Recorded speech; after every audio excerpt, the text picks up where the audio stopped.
ఏ పని చేస్తున్నా ఆమె చిరునవ్వుతో కనబడి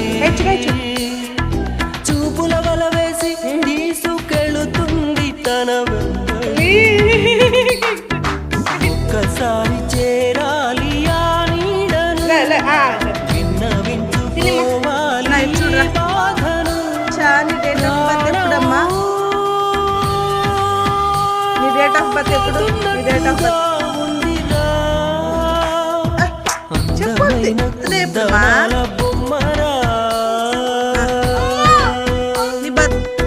దనాల నవ్వు చల్లిపోయేరా